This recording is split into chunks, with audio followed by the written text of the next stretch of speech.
नमस्ते फ्रेंड्स, स्वागत है आप सबका अपने YouTube चैनल सेफ्टी ज्ञानी में।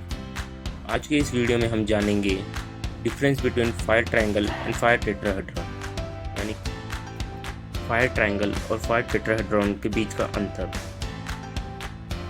तो शुरू करते हैं। सबसे पहले हम जानते हैं फायर ट्रायंगल के बारे में।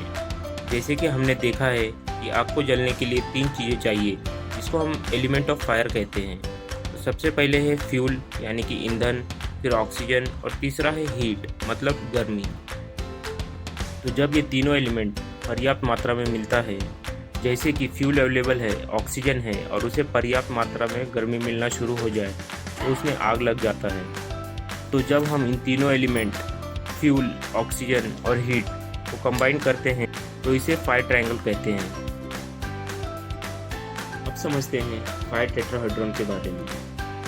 जैसे कि हमने देखा फायर ट्रायंगल के बारे में, तो जो फायर ट्रायंगल के एलिमेंट है वो आग को शुरू होने में मदद करते हैं, लेकिन वो आग बुझ भी सकती है। फायर टेट्राहेड्रॉन उस लगे हुए आग को बढ़ाने में मदद करता है। तो इस एग्जांपल से समझते हैं। जैसे कि कोई जंगल है, उसमें पर्याप्त मात्रा में सूखी लकड़ी और सूखे घास और पत्ते हैं, यानी कि वो ईंधन हो गया। और दूसरा जंगल है तो पर्याप्त मात्रा में ऑक्सीजन अवेलेबल है। कोई आदमी आता है और जलता हुआ सिगरेट उस जंगल में फेंक देता है। अब उस जंगल में ईंधन भी है, ऑक्सीजन भी है और जो बचा था आग, वो उस आदमी के सिगरेट फेंकने से पूरा हो गया और वहां आग लग गया। लेकिन अगर वो जलता हुआ सिगरेट बुझ गया तो जंगल में लगे आग को भी बुझ जाना चाहिए, लेकिन वो बुझता नहीं है और बढ़ता है। क्योंकि एक बार जब आग लग जाता है तो उसमें चेन रिएक्शन स्टार्ट हो जाता है और वो आग बुझने के बदले और बढ़ता है।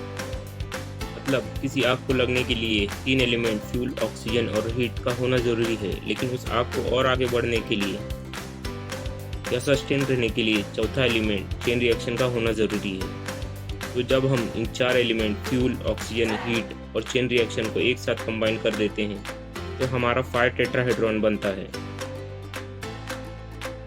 लास्टली देखते हैं difference between fire triangle and fire tetrahedron. Fire triangle में 3 साइड या एंगल होते हैं जो 3 एलिमेंट फ्यूल, ऑक्सीजन और हीट को रिप्रेजेंट करते हैं और जो आग को लगने में जरूरी होते हैं।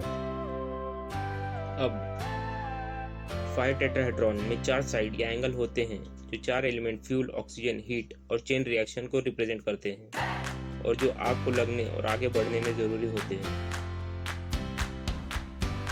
आज के इस वीडियो में बस इतना ही। आशा करता हूँ आपको ये वीडियो पसंद आया हो। Thank you.